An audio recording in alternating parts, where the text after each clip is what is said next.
Centrifugal பம்ப்னா என்ன, centrifugal பம்போட எஃபிஷியன்சி எப்படி கால்குலேட் பண்ணுறது அப்படிங்கிறத பார்க்கலாம். மெயினாக பம்புங்கிறது லிக்யூடை லோ லெவல் இல்லை லோ ப்ரெஷர் ஏரியாவிலேருந்து, லோ ஹெட் ஏரியாவிலேருந்து ஹை ப்ரெஷர் ஹை லெவல் இல்லை ஹை ஹெட் ஏரியாவுக்கு எப்படி பம்ப் பண்ணுறது தான் பம்போட ஒர்க்கு. அதில் டிஃப்ரெண்ட் டைப்ஸ் ஆஃப் பம்ப்ஸ் இருக்குது. பாஸ் displacement and centrifugal pump. Centrifugal pump என்ன பண்ணும் அப்படின்னா, இந்த லிக்விடில் இருக்கக்கூடிய கைனடிக் எனர்ஜியை ஃபஸ்ட்டு இன்க்ரீஸ் பண்ணும். தட் மீன் வெலாசிட்டி இன்க்ரீஸ் பண்ணும். எப்படின்னா இம்பலர் வழியாக. அதுக்கப்புறம் அந்த கைனடிக் எனர்ஜி, அந்த வெலாசிட்டி எனர்ஜியை வந்து ப்ரெஷர் எனர்ஜியாக கன்வெர்ட் பண்ணுறதா கேசிங்கோட வேலை. கேசிங்கில் ஒல்யூட் கேசிங் இருக்குது, டிஃப்யூசர் கேசிங் இருக்குது. இப்போ நம்ம ப்ரெஷர் எனர்ஜியை கன்வெர்ட் ஆகிட்டு பம்போட அவுட்புட் டிஸ்சார்ஜ் வந்து நமக்கு ஹை ப்ரெஷரில் கிடச்சிரும். அது இப்போ நமக்கு ஹை லெவல் ஏரியாவுக்கு நம்ம வந்து ட்ரான்ஸ்ஃபர் பண்ண முடியும்.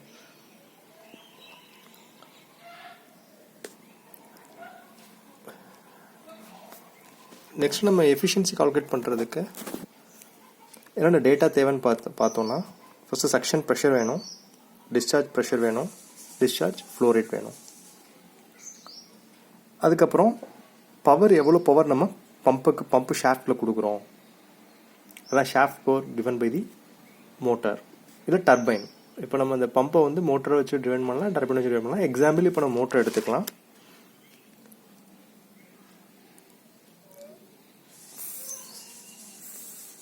பம்போட எஃபிஷியன்சிங்கிறது hydraulic power divide by shaft power, that is input power. இது அவுட்புட்டுங்கிறது லிக்விடில் வந்து எவ்வளோ பவர் இருக்குது அப்படிங்கிறது hydraulic power. Shaft power input power. மெயினாக எஃபிஷியன்சினா அவுட்புட் பை இன்புட் தான் பேசிக்காக. ஹைட்ரோலிக் பவர் எப்படி கண்டுபிடிக்கணும்னா, நம்ம அவுட்புட் என்ன, பம்போட அவுட்புட் என்ன, எவ்வளோ ஃப்ளோ கொடுக்குது, அது இன்ட்டு டெவலப்டு ஹெட் எவ்வளோ டெவலப் பண்ணியிருக்கு, ரெண்டையும் மல்டிபிள் பண்ணோன்னா நமக்கு ஹைட்ரோலிக் பவர் கிடச்சிரும். அது யூனிட் வந்து கிலோ வாட். ஷாஃப்ட் பவருங்கிறது மோட்டரோட efficiency into input power to the motor. அதான் மோட்டர் அவுட்புட் பவர் இல்லையா, அதான் வந்து பம்போட இன்புட் பவர். ஷாஃப்ட் பவர் நம்ம சொல்கிறோம், அது கிலோ வாட். மோட்டர் பவரோட ஃபார்முலா வந்து √3 VI cos pi in case of 3 phase motor பட்சத்தில். கரண்ட் எவ்வளோ எடுத்திருக்குன்னு பார்த்தீங்கன்னா,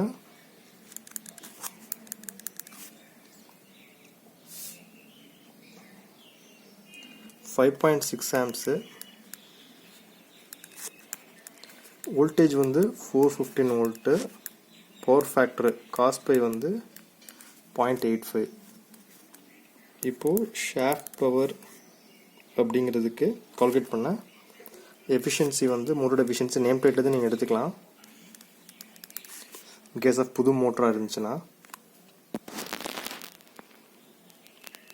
இல்லை உங்களுக்கு கால்குலேட் பண்ணாலும் நீங்கள் கால்குலேட் பண்ணலாம் மோட்டர் எஃபிஷியன்சி. அதை நம்ம நெக்ஸ்ட் அப்கமிங் வீடியோஸில் பார்க்கலாம் எப்படின்னு.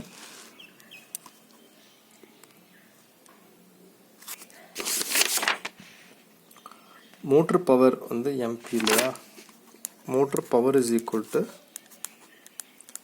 √3 VI cos pi. அது வோல்டேஜில் இருக்கிறதுனால 0.415 போட்டிருக்கேன் கிலோவாட்னால. பவர் ஃபேக்டர் வந்து 0.85 இல்லையா. இப்போ நம்ம இதோட வேல்யூ வந்து பார்த்தீங்கன்னா 3.421 கிலோவாட். இப்போ shaft power is equal to motor input power into efficiency இல்லையா, மல்டிபிள் பண்ணோன்னா இது வந்து கிலோவாட். எவ்வளோ கிடைக்குதுன்னா 3.0793 கிலோவாட்டுங்கிறது ஷாஃப்ட் பவர். இப்போ நம்மளோட மோட்டரோட பம்போட இன்புட் பவர் கிடச்சிருச்சு, தட் இஸ் மோட்டரோட அவுட்புட் பவர். இப்போ ஹைட்ரோலிக் பவர் கண்டுபிடிக்கணும் இல்லையா, அதுக்கு ஃப்ளோ ரேட் வந்து இட் இஸ் கிவிங் 10 m/h எடுத்துக்கலாம். Pressure at discharge equal to 10 kg/cm². Suction pressure வந்து 2 kg/cm² எடுத்துக்கிட்டோம்னா உங்கள் ப்ரெஷர் கேஜில் உங்களுக்கு காமிச்சிரும். நீங்கள் யூனிட் கன்வர்ஷன் பண்ணிக்கோங்க, சப்போஸ் வேறு யூனிட்டில் இருந்துச்சுன்னா. இப்போ நம்ம இதுவுமே இது வந்து மீட்டர் கியூப் பர் ஹவர்லேருந்து மீட்டர் கியூப் பர் செகண்டாக மாற்றணும். இது வந்து கேஜி பர் சென்டிமீட்டர் ஸ்கொயர்லேருந்து நியூட்டன் பர் மீட்டர் ஸ்கொயராக மாற்றணும். மாற்றினா உங்களுக்கு எந்த யூனிட் வரும் அப்படின்னா newton metre per second, that is வாட்ஸில் வந்துருச்சு. டிவைட் பை 1000 போட கிலோவாட்டில் கிடச்சிரும். இப்போது 10 மீட்டர் கியூப் பர் ஹவரை வந்து செகண்ட்ஸாக மாற்றியாச்சு. Discharge pressure minus suction pressure, இது கேஜி பர் சென்டிமீட்டர் ஸ்கொயர்லேருந்து நியூட்டன் பர் மீட்டர் ஸ்கொயராக மாற்றணும் இல்லையா, அதுக்காக நம்ம யூனிட் கன்வர்ஷன் போடுறோம்.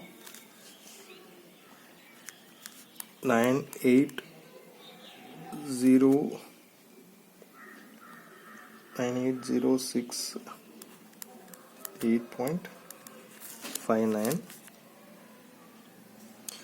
வாட்லேருந்து கிலோவாட் மாற்ற டிவைட் பை 1000 இல்லையா. இப்போ நம்ம அதை போட்டோம்னா 10 × 7 8 4544 வந்து 8 ஓகேங்களா. 0.472 டிவைட் பை 1000. இதை நீங்கள் மல்டிபிள் பண்ணிங்கன்னா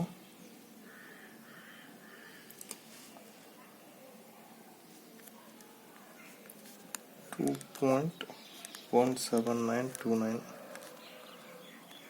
கிலோவாட்டில் கிடச்சிரும். இப்போ உங்களுக்கு ஹைட்ராலிக் பவர் கிடச்சிருச்சு. பம்போட efficiency equal to hydraulic power by shaft power இல்லையா. ஓகேங்களா. இப்போ எஃபிஷியன்சி பம்ப் வந்து உங்களுக்கு கிடச்சிருச்சு. 63 × 100 போட்டுக்கோங்க. ஓகேங்களா. இவ்வளோ எஃபிஷியன்சி. இப்போது ஏன் கம்மியாக இருக்குது?